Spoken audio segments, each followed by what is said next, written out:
And so I just wanted to welcome you to the overview of foundational community supports and individual placement and support principles.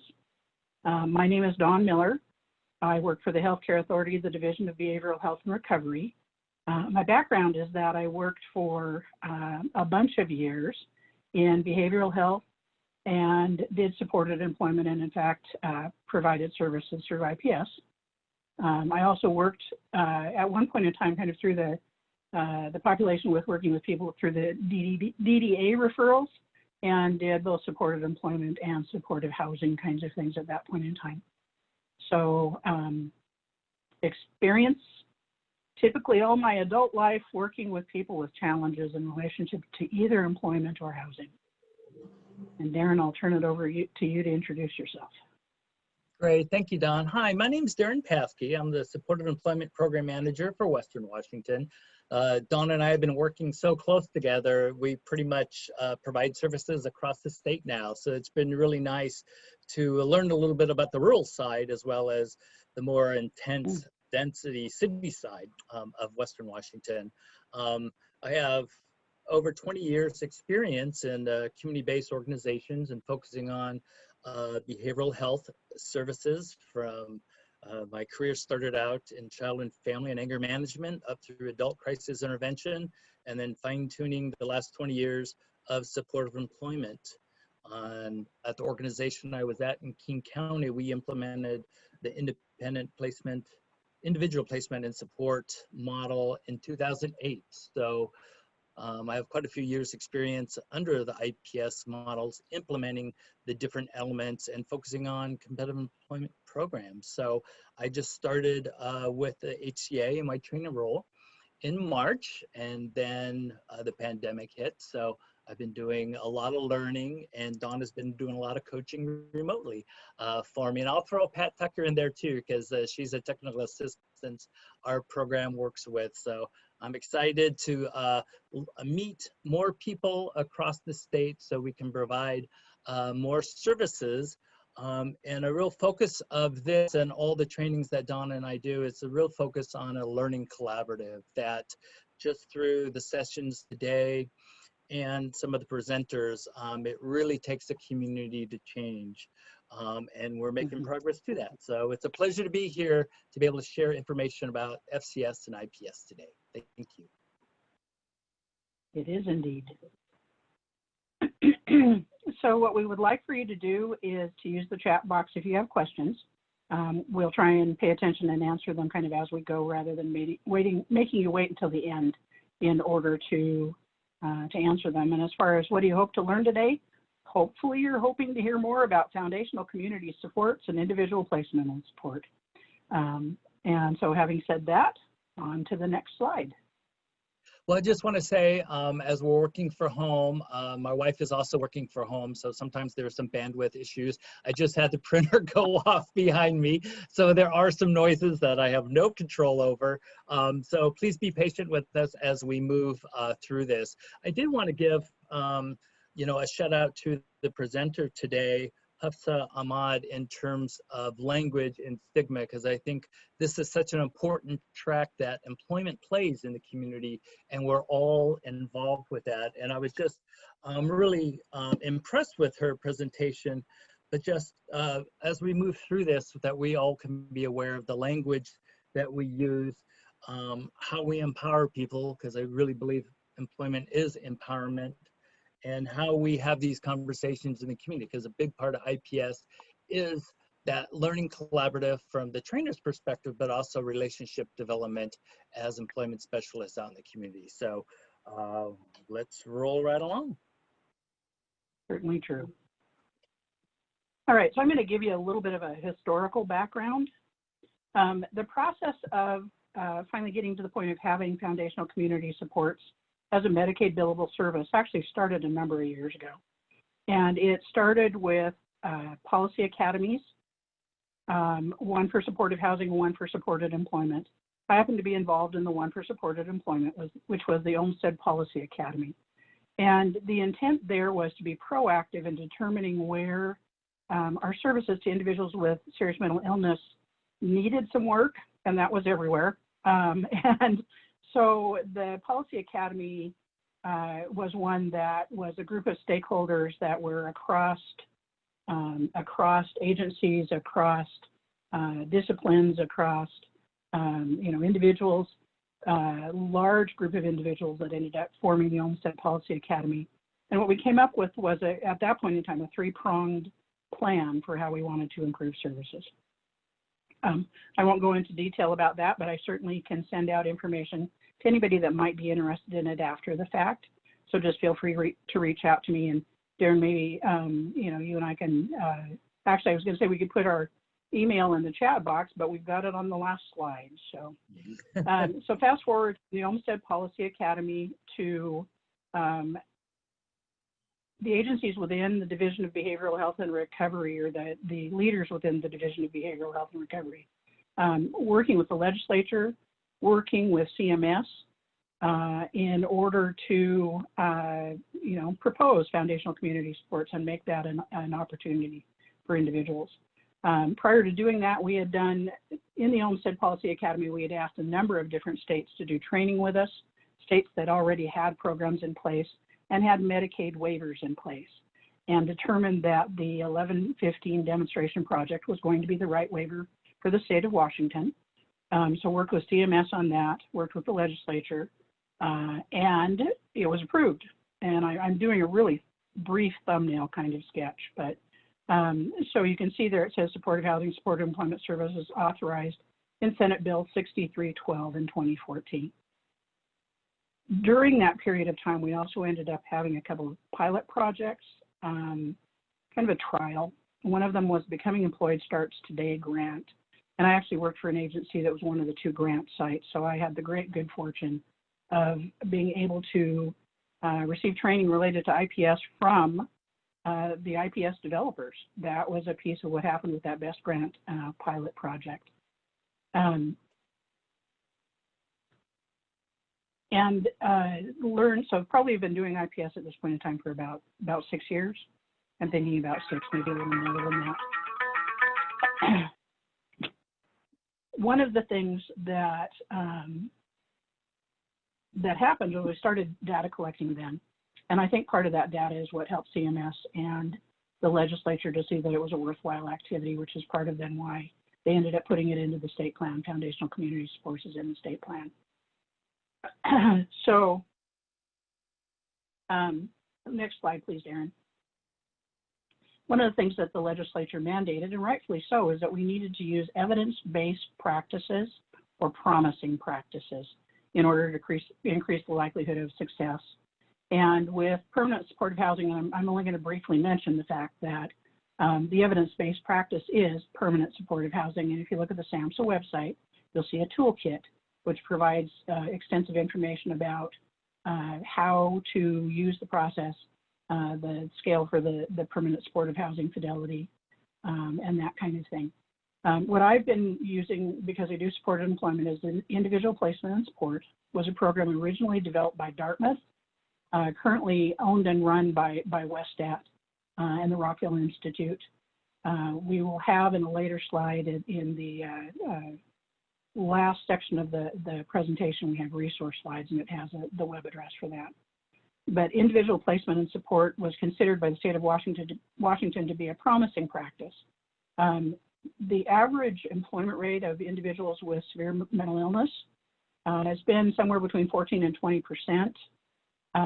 In using IPS, you can see there's a range, I think it's 40 to 60% success rate in regards to having people obtain employment, which is obviously a huge difference.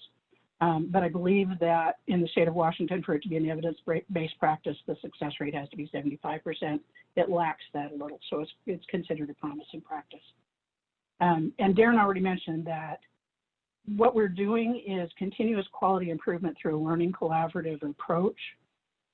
The Division of Behavioral Health and Recovery has several webinars every month for agencies, individuals. There are people from other states that are learning from us that are attending them. If you're interested, let us know. We'll make sure you're on the distribution list. That's a part of the learning collaborative. Another part, and a big part, is that as we do fidelity reviews, we have agency staff from agencies that are already providing IPS learn how to become a reviewer and then be reviewers along with us. And so they get to see the good things that are being done by other agencies, in addition to some of the things where they may take back to their agency areas where they might want to improve. Darren, on to you. Thanks, Dawn. So, who is eligible to receive foundational community support benefits? The first item is they need to qualify for Medicaid. The second element is that they have to meet some of the complex needs category. There has to, since it's Medicaid funded, there has to be medical necessity focused on behavioral health, mental health, substance use disorders, impacting daily living. Maybe there's some complex physical health needs that the person needs assistance with to get back to a functioning level in society and be independent. There also are some risk factors that are important in terms of determining eligibility that may prevent them from keeping a job or even holding a job, or maybe not having a job for a number of years. So definitely there's a lot of flexibility in terms of a provider to move through the application process to highlight those factors. You know, it can also include homelessness and educational issues as well. There are two subcategories to number 3. Supportive housing starts at 18 years old to be eligible, but for supportive employment, if you're 16 years or older, you can be eligible to apply for benefits and then receive those independent placement and support services through the agency you're enrolled with. And I will say, Darren, the reason that it's 18 for supportive housing is that a person has to be legally able to sign leases and that kind of thing. So that's the difference between the two ages. Oh, thank you for that, Dawn. So this is just a run over of the guides, the factors for supportive housing, risk factors, and employment risk factors. As you can see on the housing side, there's homelessness issues. Maybe people are in an institutional setting, residential care settings, turnover of in-home caregivers, and predictive risk for the PRISM score. I'm not definitely familiar with the PRISM score, but I know it's an evaluation on the DSHS side that they're able to do a thorough assessment to get that score. For the employment side, there's difficulty attaining employment due to age, physical and mental health impairments, even traumatic brain injuries, history, substance abuse disorders, or maybe engagement in multiple treatment programs, and the diagnosis of mental health or substance abuse disorder is required to receive our treatment through the service providers.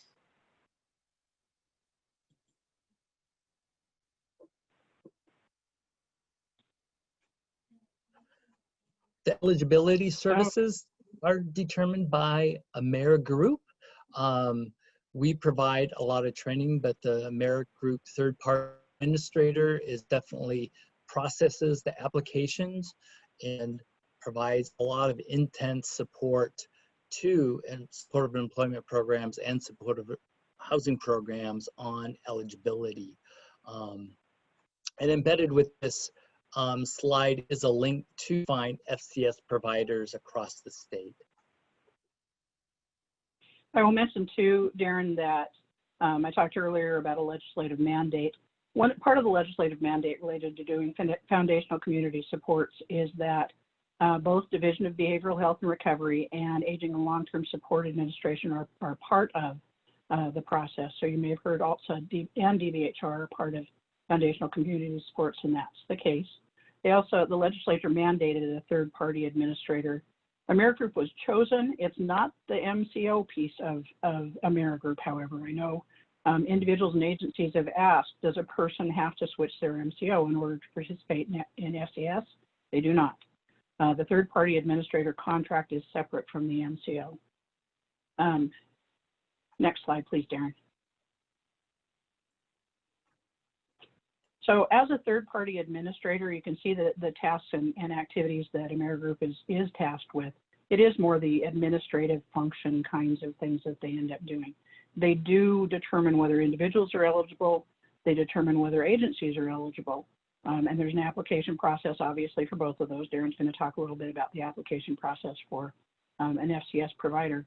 They do, AmeriGroup does the pass-through of the service records, the progress notes and the services provided. They end up administering that piece and determining whether the services are payable and making sure that payment gets back to the agency. So the data and encounter tracking is a piece of what they do. They measure outcomes and quality improvement, and they do continuing authorizations for individuals. It's a 6 month at a time authorization, and obviously not everybody is done with services within 6 months. And so there is the ability to have somebody reauthorize if they still need services. And the way to do that is to document per the plan and per the progress notes that there's still a need there. There's also the potential that if a person needs additional services within a 6 month plan more than what's originally authorized, they can ask, an agency can ask for an exception to provide more services to a person within the 6 month period.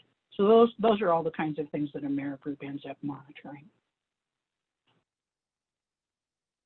And I just want to add that the staff at AmeriGroup have monthly question and answer opportunities to get information and learn more. Plus, they have some great technical assistance. When I managed a provider program, they were always available and responsive to focusing on the data, focusing on payments, helping. They have a lot of built-in resources to really help providers through the process. Yep, good point.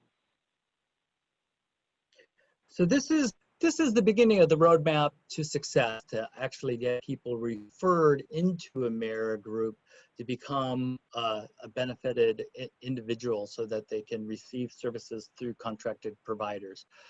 They do a really great job that somebody can be self-referred and they can go right to AmeriGroup, and then AmeriGroup would look at the demographic information and providers in that area and then refer the candidate with a benefit to start the process. So you could also go through your service provider. You could go through DVR. I know in terms of order selection, everybody's not able to get into services right now. And I've known that DVR has even made referrals to AmeriGroup. So they have the multiple avenues. So if you're already at an agency with services, it's fairly quick, the service staff to send the information into AmeriGroup to get the referral processed. AmeriGroup pull the assessment review. There are some times where they may ask for additional information to approve eligibility determination, but they're very open to having information updated and then process that. And the client or the individual getting services also has that client choice to be able to select an agency if there's multiple agencies in the area to get those services. And as Don mentioned, each FCS contracted vendor has an authorization for 6 months. They do a great job of notifying the agency when that notification is going to end. So you have a 30, 45-day window to restart the process if additional services be needed.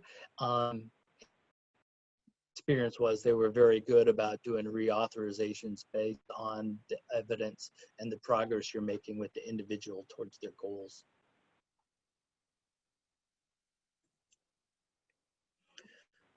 So how do you become a contractor for FCF services through AmeriGroup? There is a credentialing process to get in the Foundational Community Support Program. To become a contractor provider, you must have a Medicaid ID. One challenge that I faced as a provider was the National Provider Identifier, the NPI number. So if individuals or agencies are looking at becoming a contractor, definitely pay attention to these resources. Start that process early to understand the taxonomy and identifiers for that process. So when we send out information, those are highlighted links that will take you right to those sites to help you navigate that process. You definitely need a business license. You also need a Dun and Bradstreet number. That's common practice for a lot of contracts, as well as the taxpayer identification number. There's also the Washington Uniform Business Identifier number. And very important, definitely for contracting with the healthcare authority, is the statewide vendor number. That really allows state government to pay providers for different services. So those are some of the key elements to start the contracting process, and to get those things completed before you can get that application into AmeriGroup. Darren, I see that there's a question from Tanya Nelson, who says, our problem we are facing in Auburn is that no one knows who to send them to at AmeriGroup. I have 20 to 25 applications laying in a stack since March. One of the things you'll see in our resource slides at the end of the slide deck is the link in order for providers for AmeriGroup, and then for individuals receiving services from AmeriGroup. And so there's information, contact information in there. If that doesn't end up being enough, once again, contact Darren or I, and we'll get you that information so that you're able to follow through with that. So I just want to add that there are some date sensitive things for getting authorization with AmeriGroup, so that might be something to look at as well to get those authorizations in. Okay. Incentives to participate in a fidelity review. We've talked a little bit about IPS. We're going to talk a whole lot more about IPS. Individual placement and support, being an evidence-based practice, is one that has a recipe, if you will, in regards to how to provide the service. And when we talk about fidelity, what we're talking about is checking in with an agency in order to see how close they are coming to meeting that recipe, to following that recipe. And so I mentioned earlier about the Learning Collaborative, and part of that piece is being involved in fidelity reviews. There are incentives, financial incentives for agencies to be part of fidelity reviews. We've done that for the past couple of years, and thankfully are going to get to do it in the 2021 fiscal year as well. So we pay agencies to be part of a baseline, part of a follow-up if they've had a baseline already, or part of a review team. And I'm not positive the amounts are going to be the same for 2021 as they were for this year, so I'm not going to say what they are. But we'll be sending out information to let agencies know about that and how much it ends up being. I've had the good fortune of doing reviews. Actually, I'll back up. When I was part of the agency doing the BEST grant work, we had 3 reviews done. So I've been on that side of the table, and I know what it's like to sit through a fidelity review. At this point in time, I'm a lead reviewer, as is Darren, and we've had the good fortune of seeing numerous agencies and the work that they're doing. And I just have to say that it's an amazing thing to see the numbers of people being helped, the numbers of people improving their quality of life through IPS based on what the different agencies are doing. We'll do more of that reviewing in 2021, and for anybody interested, all they need to do is let us know when we can provide more. This is a short enough presentation that we're not going to get into more than just the basics related to kind of the fact that we're doing fidelity reviews. I just wanted to add, Don, about the review team process. Being a part of that, you really get to expose to all the elements that Fidelity and IPS has, and you really get to work with others and learn how other programs are doing it. So it's a great overall high-level way to get really involved in the IPS review process and to be part of our collaborative learning community. It is indeed. Next slide, please. So I have a great fondness for employment. I have a fondness for housing as well. And you can see, and one of the things that happens when agencies decide to become a foundational community supports provider is they can provide supportive housing services, they can provide supportive employment services, or they can provide both. And they go hand in hand, so very, very well. You can see from the list there, housing and employment. In both cases, it's a basic right. In both cases, it should be fully community integrated. In both cases, it has to be client-driven. The person's choice is paramount. You know, I know you know, if you've been in a job that you hated, it doesn't last for long. And so knowing what the person wants related to that job, knowing what the person wants related to their housing is huge. And in both cases, there are services to obtain jobs or housing and to support the maintenance of both of those kinds of things. I'll talk a little bit more later, but I've done old school supported employment. I've heard it jokingly called place and pray, and I'm going to apologize for that. But I think we did the best we knew how to do, and we would place a person in the job and then just really, really, really hope that it worked. IPS, as you'll hear, does far more than that. We don't just hope that it works. We have a much better idea that it will work because we've established a relationship with the person that we're serving, and we've established a relationship with the employer. So some big differences between kind of traditional supported employment and IPS. On to you, Darren. Thanks, Don. So AmeriGroup has developed two segments for services. The first part is pre-employment services that are billable services. And these are, every benefit you get is a capped amount for the 6 months. I think it's $3,000, and each billing increment can be within 15 minutes. And these are all individualized services. They are not group services. So the first part, which is part of the IPS fidelity process, is completing a vocational profile or assessment. And this is something that happens over 2 to 3 days. This is not something that you set up over 3 or 4 weeks to assess somebody's skills and abilities. This is really getting into their goals, their dream job, some of the barriers. Maybe there's been some trauma in their life, to capture that kind of information and start building a plan to kind of meet those individual needs. That is very person-centered. It's very individualized for the job development process and placement. We don't want people just going out and racking up numbers in the community to say how many job contacts they have, but we really want supportive employment specialists to build relationships with employers that really directly align with the goals that the people are bringing up during the profile assessment conversations. FCS does support job carving and customized employment, where employment specialists go into a business and create competitive jobs within the current situation that may not be currently addressed with current employment needs. Another critical piece, and I know we'll be talking about this a little bit later in the presentation, is benefit education and counseling. It is so important to educate people so they understand what their current benefits are, even if it's just food stamps or just Medicaid.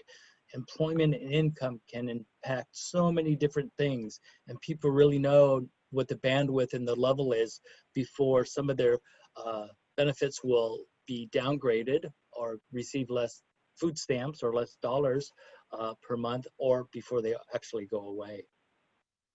I know in going through some of the reviews, we've seen a lot of employment specialists work on transportation issues because in rural communities, it is so important to be able to get to the job, get to appointments.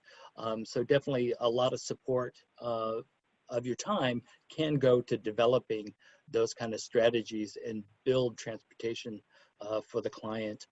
It's relationship building. FCS and IPS also support supportive education plans.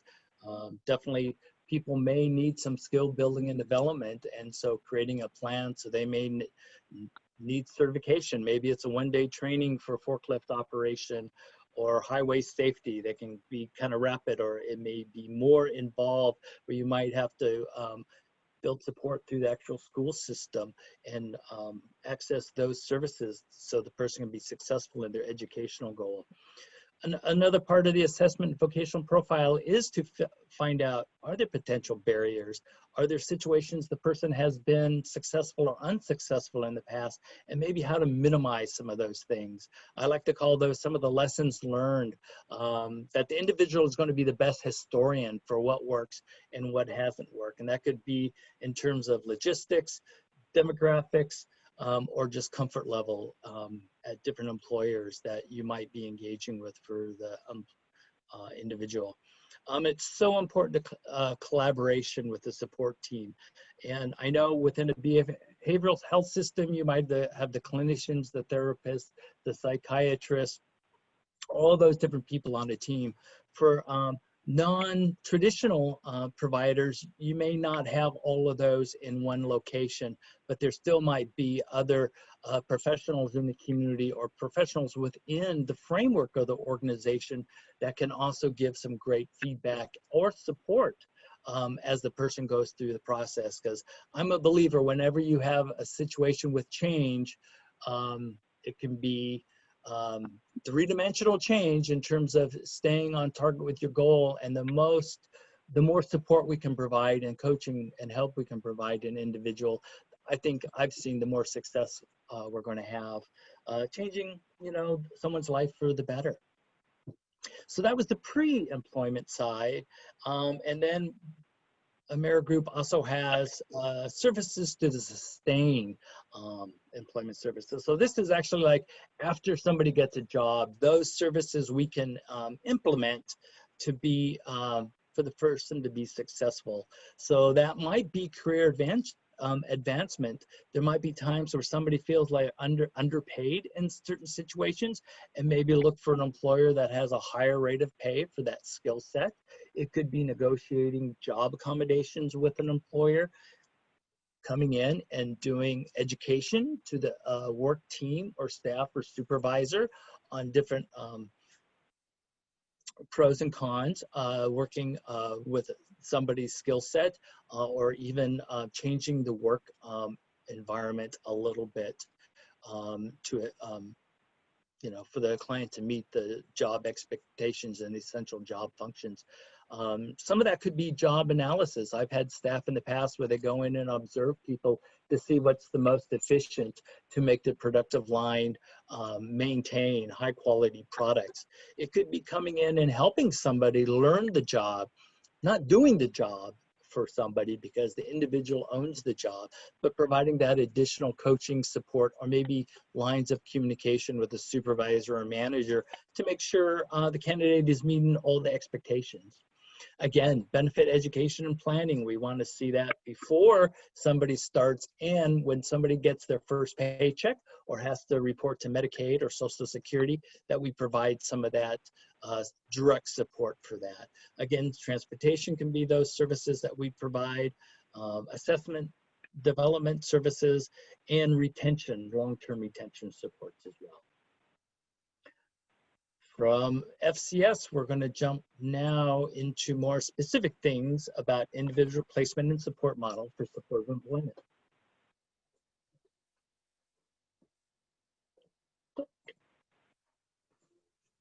All right, next slide. Oh, there we go. I think I have a little delay on my end. I'm going to pick up the pace just a smidgen because I think we're short on time. But we've got a lot of slides.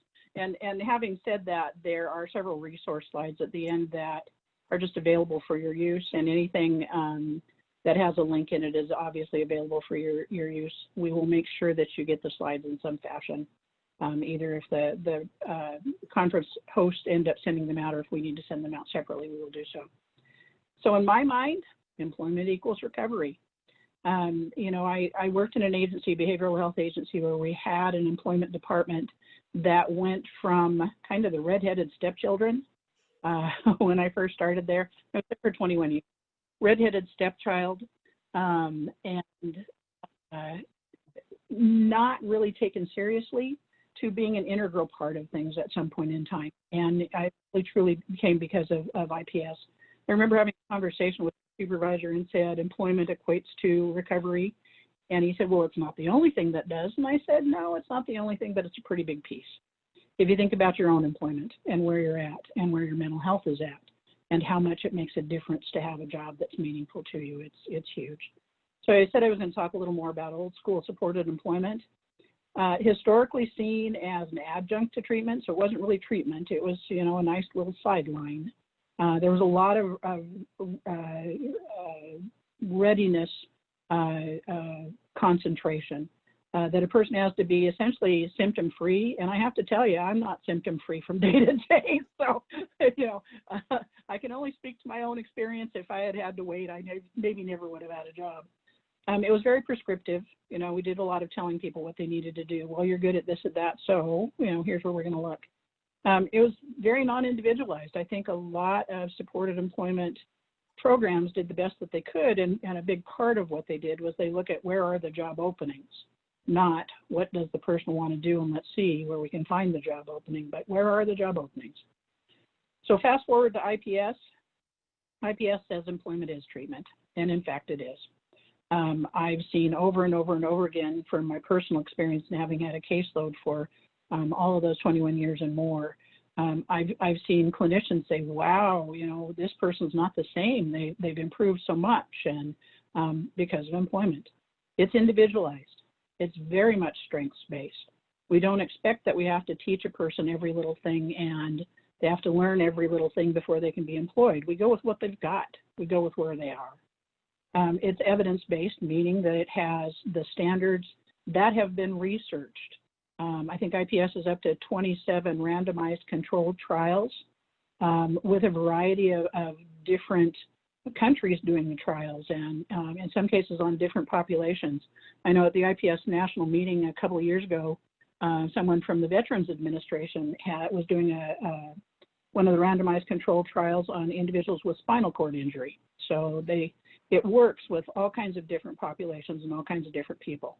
And it's very much relationship-based. And from that standpoint and so many, it makes good common sense.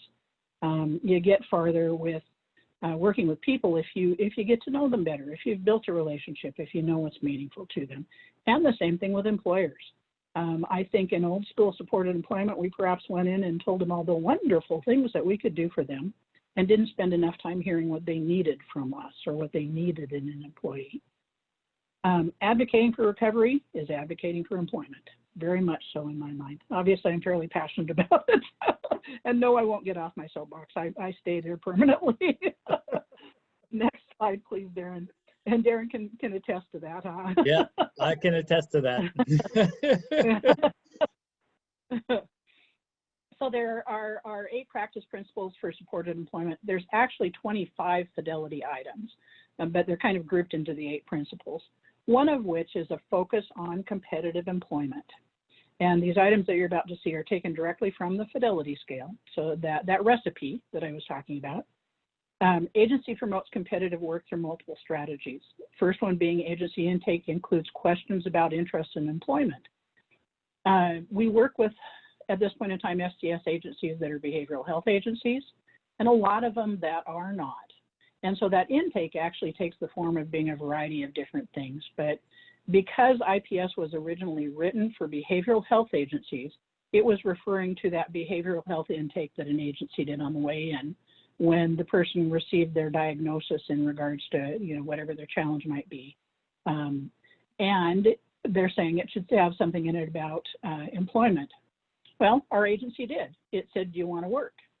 And due to fear, due to lack of knowledge, due to maybe I haven't done it before and I don't know if I can, a lot of people said no, who might have said yes.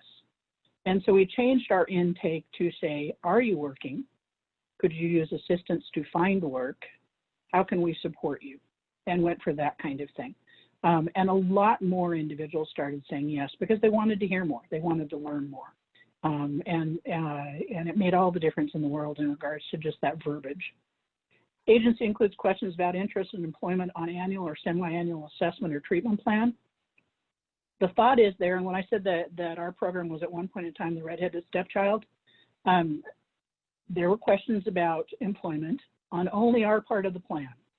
And what this is saying is that the therapists, the case managers, whoever the other team is in the agency that you represent, everybody should be asking about employment. As they're listening to people talk, if somebody says, I'm bored, or I need money, or I want friends, or, you know, whatever it might be, there's lots of reasons for bringing up employment. You know, I feel bad about myself. I need something positive to do. There's lots of reasons to bring up employment.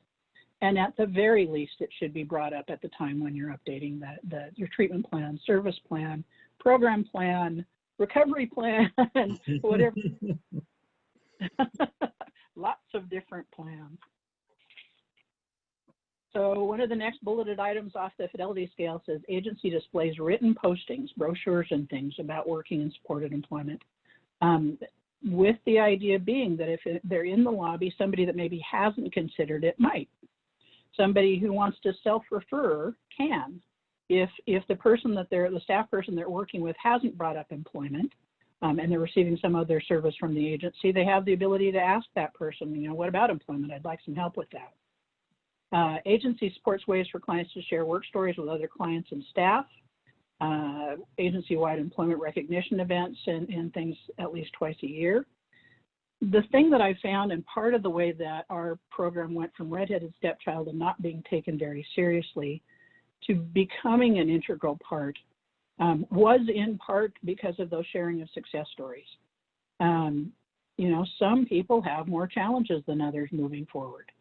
And sometimes you'd have a staff person that wouldn't refer because they think, well, they're not ready yet. It's not about ready. And we're going to talk about that more later. But it's about meeting the person where they're at. And sometimes folks, I will be very honest, there were people that were referred to me that I helped to find jobs that when I met with them initially, I thought, wow, I'm not sure they can do this. And I'd be wrong time after time after time. I learned to quit doing that because the only real predictor in regards to whether a person's going to succeed is themselves. And sharing of those success stories with other individuals, with staff, you know, stakeholders, decreases stigma. Stigma smasher. It actually is. Nice. It is something that does that. You know, you start recognizing, I know that person. I know they have a lot of challenges and they're succeeding. So, you know, that opens your mind to the idea of others succeeding as well.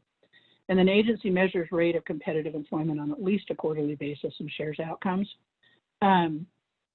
We want to know how many people are getting jobs. Obviously, you want to know it within the agency itself, but we were talking earlier about, you know, foundational community supports.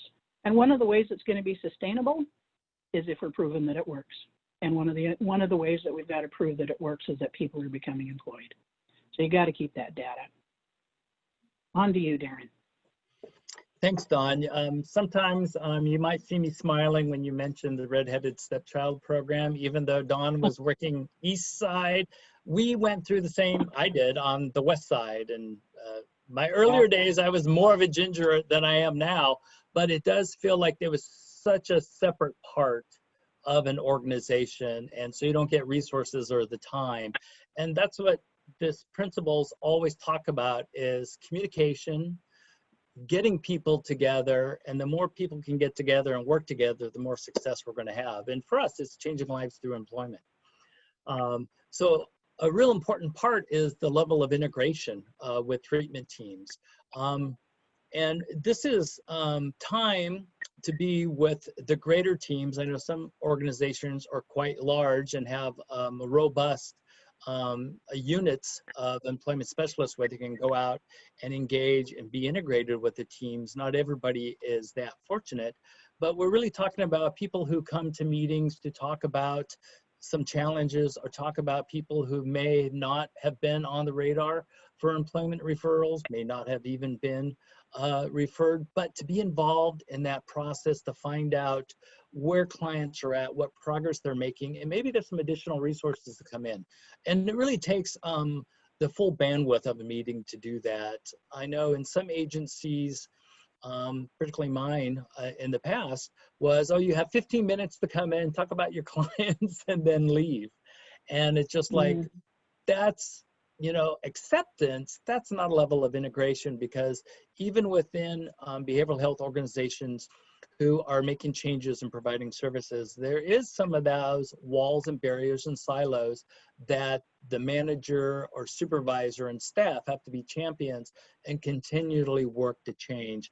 And I feel this is one of those really important things because there's so many different levels, from when people come to reception, or nurses and psychiatrists and therapists and all up the line.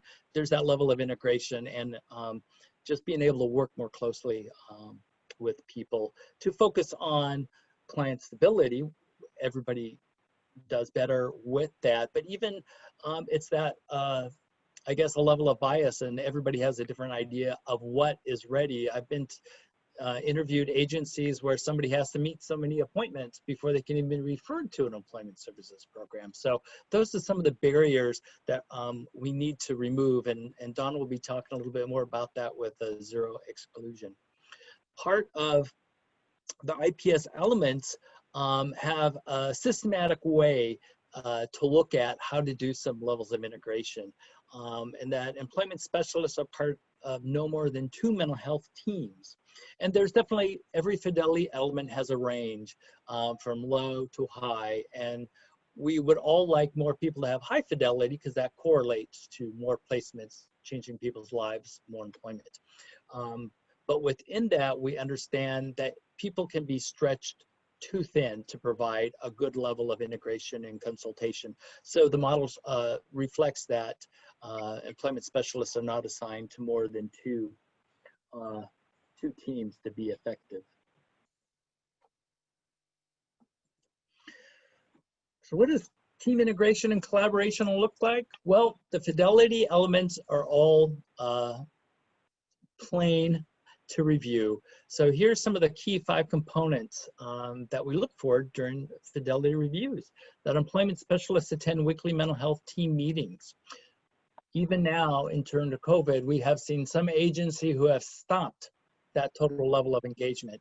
And we've had others that utilize Zoom and utilize Microsoft products to have that weekly ongoing contacts. I think that's so important right now in times of COVID. Employment specialists are actively engaged in treatment meetings with shared decision making. Service documentation is integrated. Some agencies, based on their ability to invest in electronic health records, it's all going to look different. There are some agencies who still use paper notations, and there's some agencies who are fully electronic, and we understand that, but we'd like to see information shared. It's, oops, bump the screen, sorry. That the information is shared, whether it's in a team meeting or within the clinical chart, that people have access to see what the vocational employment goal is, to see what some of the challenges that might be, to get a holistic perspective of the individual and how they're doing right now. The other element is people are in close proximity. It would be best to be fully integrated, have a workstation, maybe not just an office, but a workstation in where all the other different teams meet, because the more you're around people, the more that you're developing those relationships and the more trust that you're developing, where some of those conversations will be more natural in the work environment. On the last one, employment specialists help the teams think about employment for people who have yet to be referred. That I've actually observed unit meetings in behavioral health programs where they talk to somebody about being homeless, and the employment specialist did bring up employment to share that perspective. What a great way to face financial barriers is through employment. As we expand services to outside the behavioral health system, that we know there are different providers who have different internal structures. But we still believe that supportive employment services can exist and flourish within those. This year, we just started a program to focus on substance use and disorder programs. So we're contracting with new providers to provide intensive training, so we get IPS elements into those different systems. But this could expand into housing services, which I know some programs are contracted with the FCS for supportive housing, as well as supportive employment. So there are already some level of integration there. But we could also, I think we just contracted with some primary care physician organizations through the SUD contracts, mental health services, SOAR, SNAP, TANF, DCS. There's a lot of different resources through DSHS and the federal government that people receive, and there's different ways to enhance that level of integration so that we can provide a broad base of support for those folks. So I'm going to let Dawn jump more into zero exclusion. Yeah, I wanted to make a brief comment about the last slide too. A lot of the agencies with whom we work that are foundational community supports agencies are not behavioral health agencies. And part of the intent of this slide is to say that, where it talks about treatment teams and mental health treatment teams can be teams other than mental health. It can be all of these different things. Any person receiving services, hopefully, has some kind of support team around them. Be thinking about all these different things in order to determine what support team the person has. Because it could be TANF, or it could be, an SUD provider, or it could be whomever, family members too. I mean, don't discount the natural supports in regards to coordination of care, because they're incredibly important. Hopefully they will be there once the paid providers are no longer. Next slide, please, Darren. Good point, Don. Thank you, sir. Zero exclusion. This is one of my favorites. It's something I used to not practice, and I have to say, very honestly, I didn't fully understand. And the more successes I saw over time, the more that I was able to hop on this bandwagon in a big way.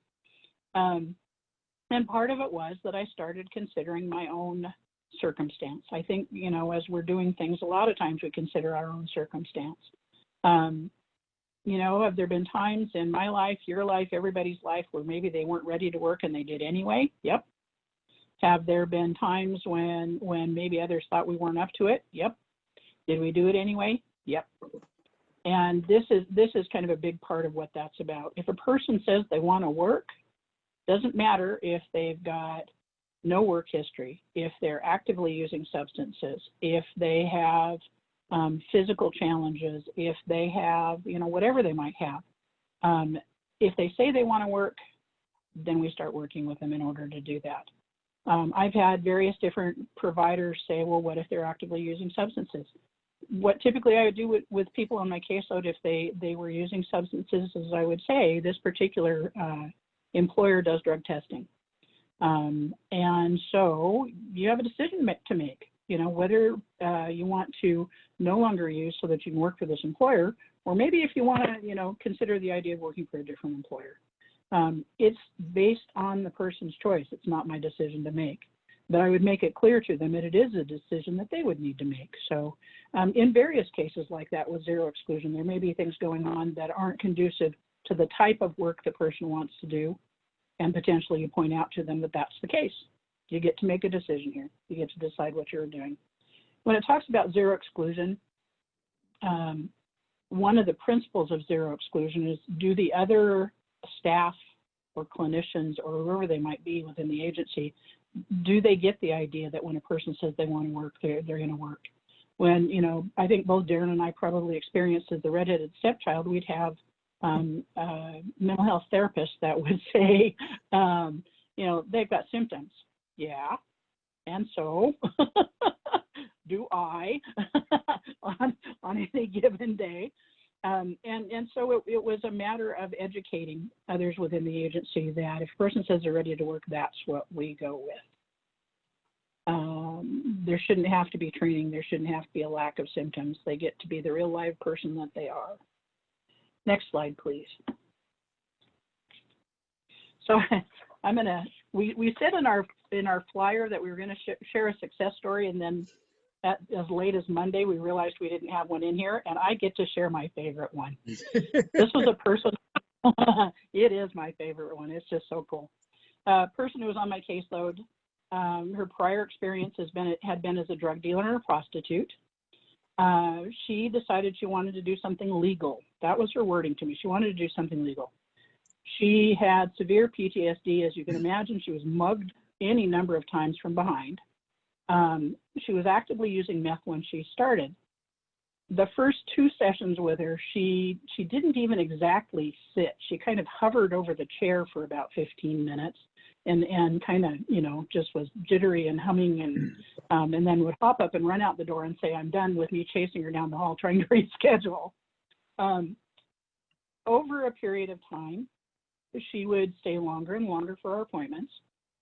And when we started talking, doing vocational profile and talking about what she wanted to do, she said, I don't know. I have no idea. I'm not sure what I'd be good at. I just don't know. And so even though IPS isn't about lengthy assessments, we did an interest profiler. It took about 15 minutes. She decided she wanted to be a welder. And I want you to picture in your head somebody with very nicely done hair, lots of makeup, pretty clothes, high heels, telling me she wants to be a welder. And at that point in time, I'm thinking, don't think so. I didn't say that. And evidently my face didn't say it either, which is really saying something because I have an expressive face. So I kept it all to myself, as I should have. So we did research on colleges. She had been in default on school loans. And so we had to work kind of through that process too. We worked together on completing financial aid paperwork. Went with her to college counselors out at the local community college to seek accommodations. She had some memory issues and a variety of issues going on. Talked to the head of the welding department, and in fact, he's still kind of a buddy of mine, speaking of building relationships. Welding is done in a carousel, so picture a three-sided thing and you're facing the back of it, and your back is open. Because she'd been mugged so many times from behind, she couldn't have people milling behind her. It just didn't work. And so what he worked out as an accommodation where she's doing her welding in her carousel, she'd leave 15 minutes before everybody else, so she had nobody milling around behind her. She always got the back seat in the classroom, and if anybody tried to do it differently, he'd tell them, get up, that's hers. And we did, kind of conversations throughout the period of time that she was in the class. Fast forward to the fact that she got her welding certificate. She got a job using a cutting torch at a local scrap iron yard. Now picture a person with that welding helmet, you've seen them, and leather gloves, chaps, steel-toed boots, Levi's, grungy. I remember one time we had a session, and sadly she'd, gotten a flash burn in her eyes. She showed me a couple of times where she had little Mickey spots on her arms where something metal and hot had flown. Didn't fit the picture of pretty hair, pretty makeup, all that kind of thing. She became very active in an NA chapter in town, and they became, to a great degree, her family. And then what happened is her family, who kind of disowned her, reengaged, including her kids that she'd lost through CPS and now were adults. And, something that I think folks don't necessarily consider, she became an active taxpayer. So she not only got off the rolls, she started, paying into that system that helped others. Anywhere along the line, I might have said, or somebody might have said, you're not ready. She was ready. She was absolutely ready. She was absolutely right about her choice of career. She made the choices and she was right. And it was wonderful to see. It was just so amazing. Obviously, that's my favorite story. Sorry. On to you, Darren. Well, thank you, Dawn. Definitely, you're such a passionate advocate in this, and I really like that story because it goes through so many ups and downs and challenges, but with the support that you guys provided, she was able to be successful. And even on that Zero Exclusion page, you talk about, activities in NA, which is not, behavioral health service, but there are collaboration with schools and other types of providers that can create that safety net for somebody to take some risks and move on. So thank you for that lovely story. As we've been talking about, it's about choice. It's about client preferences. I'm not, I like to think I'm a really good judge of character, but I don't have a crystal ball. I don't know what's coming next. And I really don't know all the skills and abilities somebody has, but I'm willing to talk and look and explore different pathways to fulfill the client choice. And I have worked with some clients who you see all the barriers in behavioral health. We get assessments and intakes and medical records and psychiatric evaluations, and there's a lot of things that stand out like red flags. But when you have somebody who's very passionate about wanting just to work, to be part of their society, collaborate with other people. It can be very empowering to focus on the goal, and then also be a builder of support around that client, because we want them to be successful. And we can't guarantee every job start will be a total success. It's a learning experience. I worked with one of my employment specialists who worked with somebody who had some cognitive impairments, some learning challenges, used marijuana daily. You know, on paper, that may not be the best candidate for production, but she worked really hard to find an employer who could allow us to do some job coaching in the facility to teach them the position, and he was actually hired. So it's incredible on how many times when you honor somebody's preferences at the initiation and follow out where that production will lead, you can be surprised along the way in some really great ways where, like Don said, they become employed, they become taxpayers, and they feel fulfilled. So definitely part of the IPS model, client preferences, and we want to, as our evaluators really want to see that in the notation and with some of the collaboration that there's a conversation about individual preferences and their goals in all the meetings that we have with individuals. Those preferences help us develop a job search plan. As an IPS reviewer, we always like to see a specific job plan that matches some of those preferences that we've got from the initial assessment and how it is weaved into their job search plan. Because we want to start making contact with those employers that are going to be aligned so we can honor the client's preferences, and that are going to match up with the skills and abilities that we have captured during the initial intake. It can be challenging at times in terms of even, you know, right now or even pre-COVID on what the job market is available for individuals.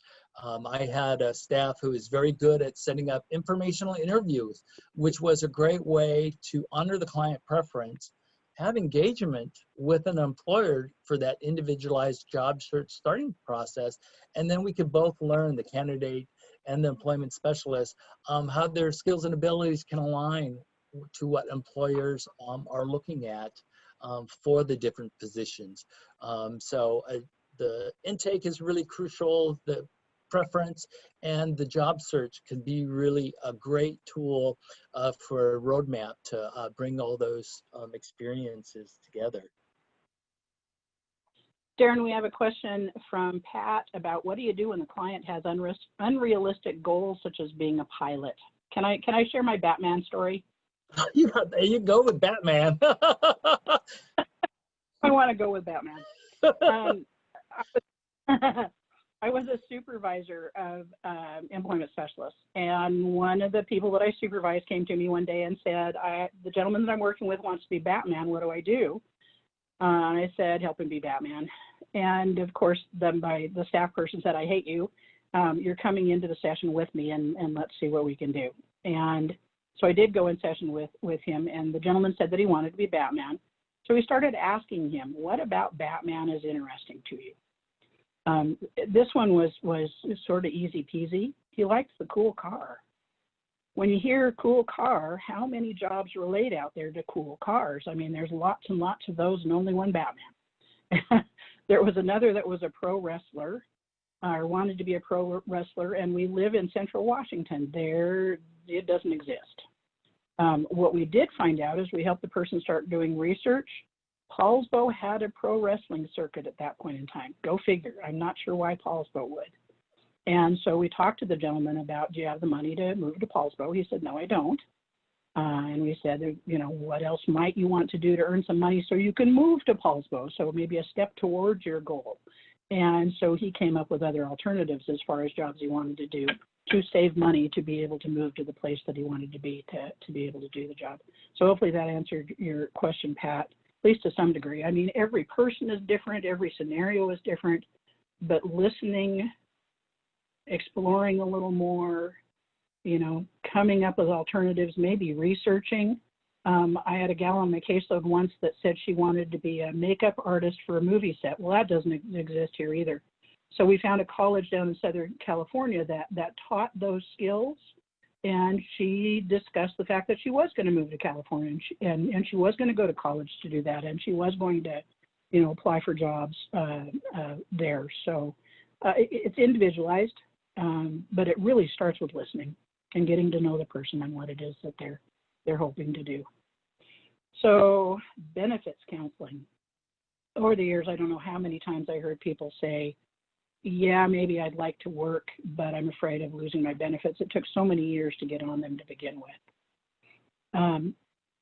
Both Darren and I suggest that employment specialists do at least basic training on benefits planning so that they do no harm, so that they know when a person needs extra assistance. I apologize. One of the hazards of working from home is that sometimes you have animals that won't leave you alone. So Kitty will sit here and listen too. And so IPS has definitely built into it the fact that benefits planning has to occur. In the state of Washington, there are agencies that are contracted with to do benefits planning. And there are also, I think AmeriGroup has been accepting the names of individuals who would contract out to do benefits planning. So even though it's not something that is always readily accessible to people, there are, you have to see Kitty's face. I will do that towards the end. How about that? There are agencies that can help with that. And I will say that in our resource section, we also have a link to what's called Pathways to Employment.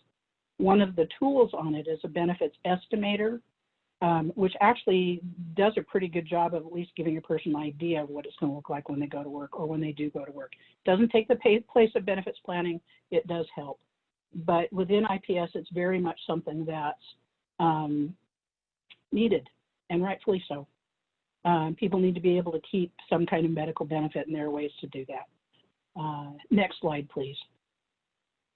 I say medical benefits. They need to be able to maintain their housing. They need to be able to maintain a lot of things. And benefits planning will let them know where they're going to be, and then we have resources we can share with them to help out.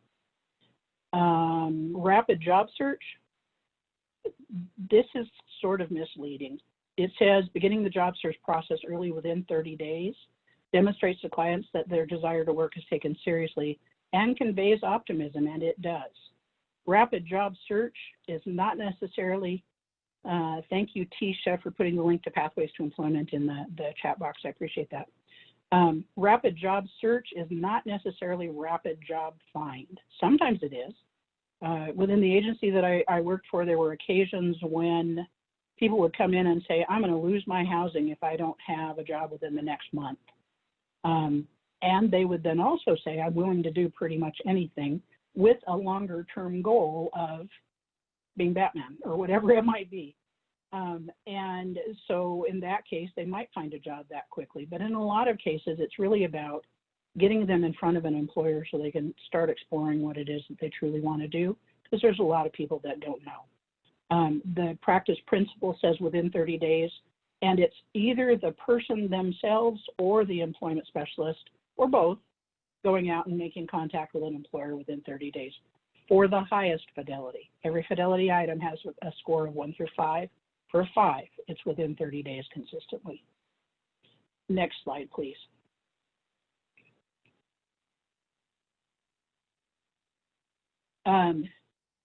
The program should be tracking employer contacts and face-to-face contact with the employer. I know there are some agencies with a single employment specialist, and I think they have a much easier time of tracking what they're doing. But IPS, keep in mind, also indicates that a vocational unit is at least 2 employment specialists.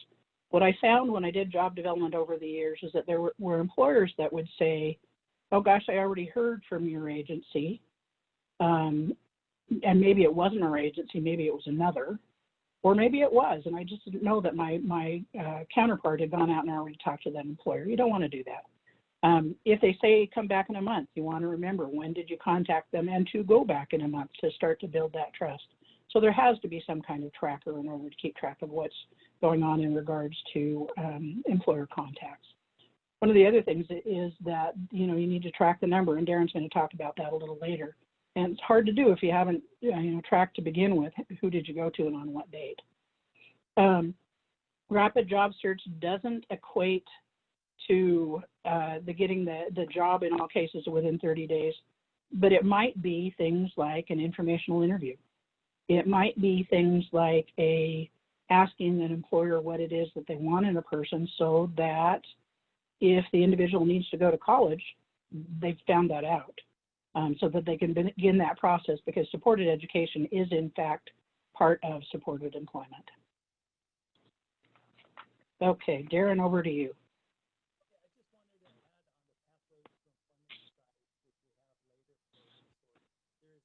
Darren, we've lost your audio, or at least from my end. Can the rest of you hear him?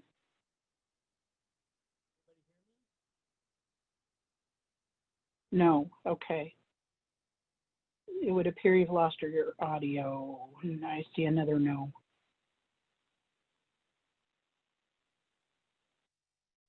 Try again.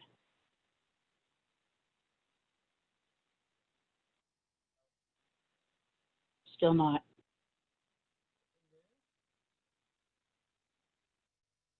Still not. Okay, so what I'm going to do, Darren, is I'm going to continue talking while you're working on that. If you can go to the next slide, and I won't guarantee that I'm going to say exactly what Darren was going to say. Systematic job development.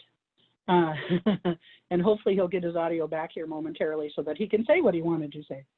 Systematic job development is in fact that. There's a system to it. The IPS program talks about 3 cups of tea, and it's based on a book that talks about within the first contact you're a stranger, within the second contact your friend, and within the third contact your family. The book goes into obviously a whole lot more detail than that. I've given you the teeniest thumbnail sketch, but the principle being that the first time you contact an employer, you want to find out as much as you can about what the employer needs. You don't know them, so you want to ask. It's not necessarily a time to share about you. And that's one of the things when I did old school supported employment, I would go in and tell them all about what our agency did and the wonderful things that happened. Within IPS, the idea is in that first contact, that first cup of tea, you're getting to know the employer and what they might need, because you're starting to formulate in your head who might be a good fit. Within that second cup of tea, or that second contact, you might in fact have a person in mind, and maybe you bring them up with their permission. Obviously, you've got to have disclosure with the individual you're serving, and have them say yes, that you can talk to employers on their behalf and have a release of information. But you may have a person in mind. You might take them with you. You may talk about a person that you have in mind. It may take longer than that. It isn't always just a first cup of tea, second, third. Maybe it's 2 firsts and 3 seconds and 2/3, or whatever it might be. But as employment specialists, as people that work with people, we have a good sense from watching body language and that kind of thing, how we're coming across. And so you pay attention to those kinds of things. Is it time to introduce, yeah, I've got somebody that would be a perfect fit for you. They want to do what you need and they have the skills. So that's kind of the idea of the systematic, the 3 cups of tea. Employment specialists build relationships with employers through multiple visits. And at some point in time, you do share with them what it is that you're doing and what kinds of services you have available to them. Sometimes employers will ask right off the bat, because of the wording we use, well, where are you from? What agency do you work for? In years prior to doing IPS, I went to a number of trainings through Center for Continuing Ed and Rehab and Lori Ford. And she talked at one point in time about social service speak versus business speak, and to become aware of what the business speak might be and to utilize that. If I say I'm a job developer, is that business speak or is that social service speak? It's social service speak. And so to use the language that they understand and can relate to, the business speak kind of a thing. So we might say that we provide additional assistance, and they may ask, you know, do we have to pay for it? And obviously not. You know, obviously it's a prepaid service. It's something that the employer doesn't have to pay for, or taxpayer money does have to. Sorry about that. I'm looking at what would be the slide that would be in front of me. What's advanced right now? And so one of the things to know about job development and systematic job development, and one of the things that I've always said is you can't find jobs sitting in the office. Doesn't work. Let me rephrase that.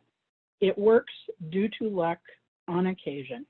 Sometimes you'll help a person fill out a job application online or whatever, and they'll get lucky and get the job.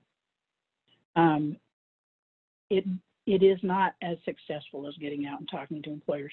And I know I'm saying that right now amid COVID-19, when pretty much what you got is making phone calls and Zoom and that kind of thing, and it's a challenge right now.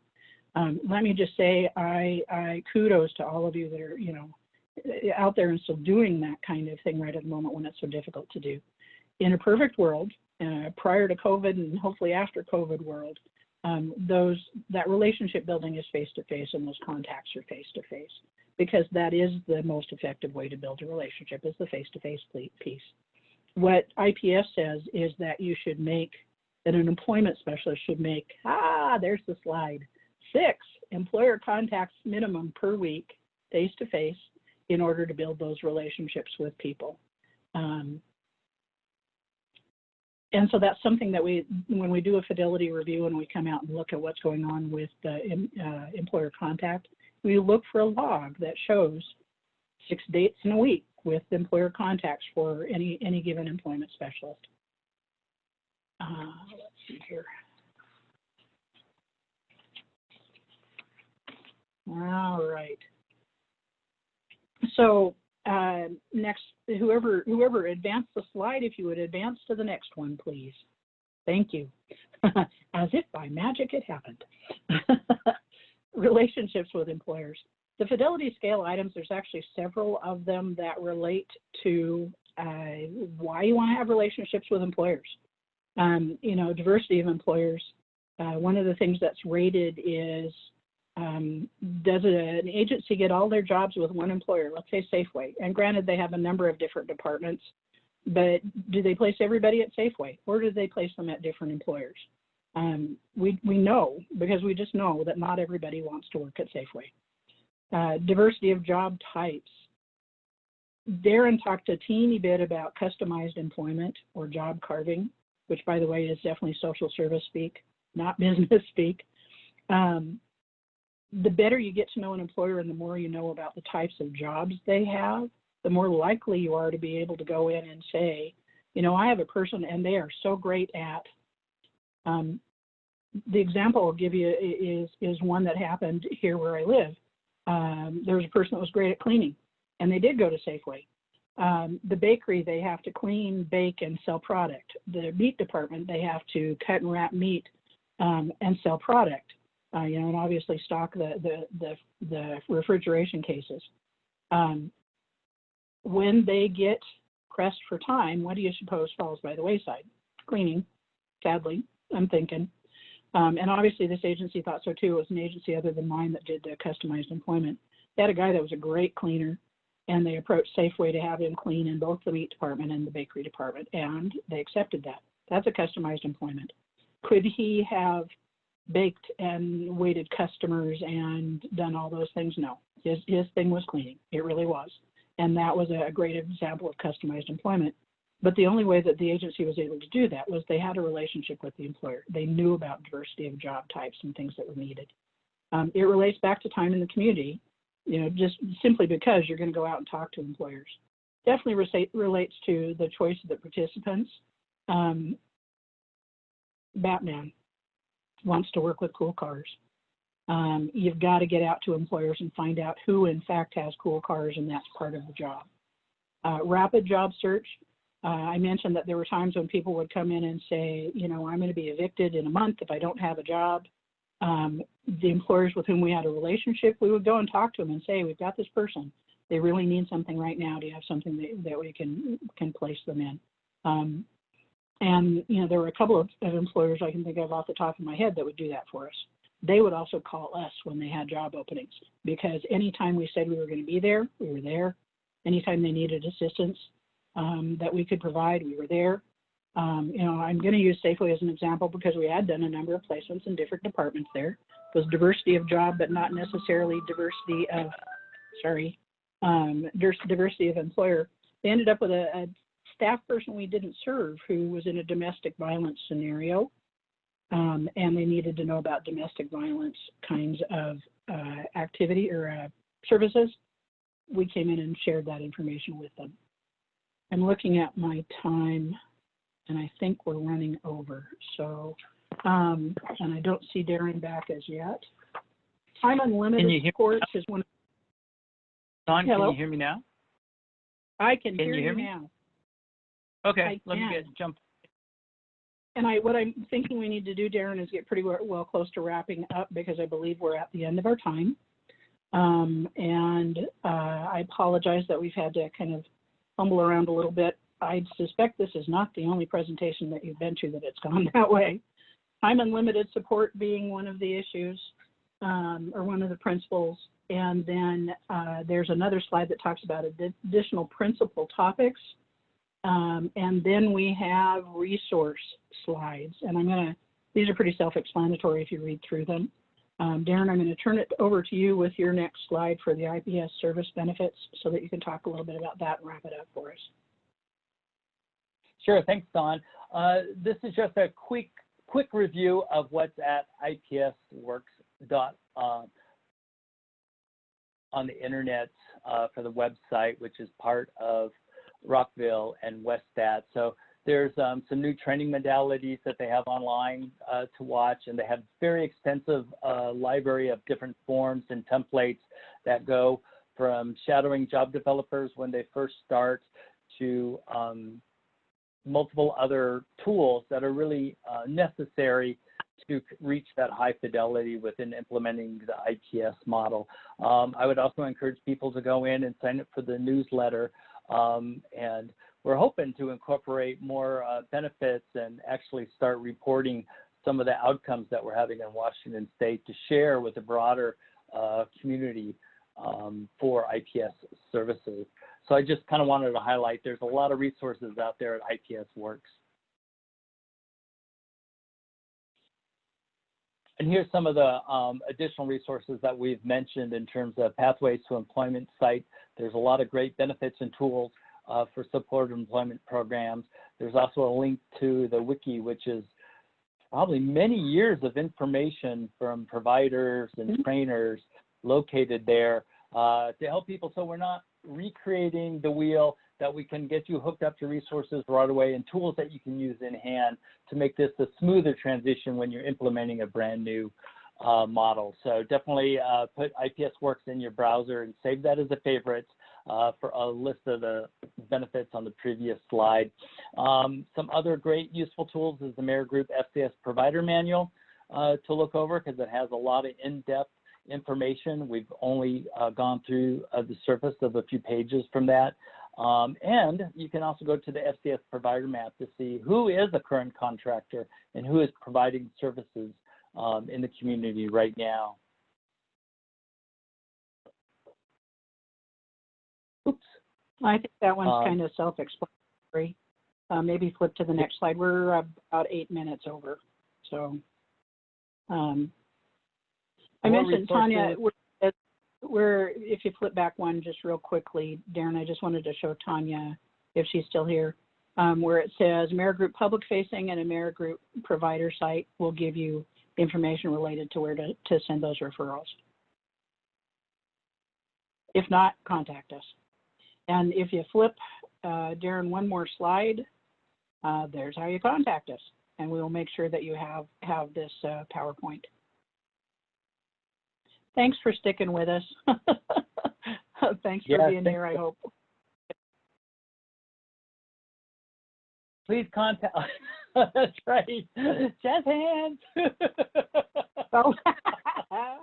Woo. That's like you nailed it like that. much. So definitely please reach out to us if you have any questions. And thank you all today for your patience going through the process. And thank you all for sticking in there to the bitter end for the rest of you. All right. We'll talk to you later. Okay, bye.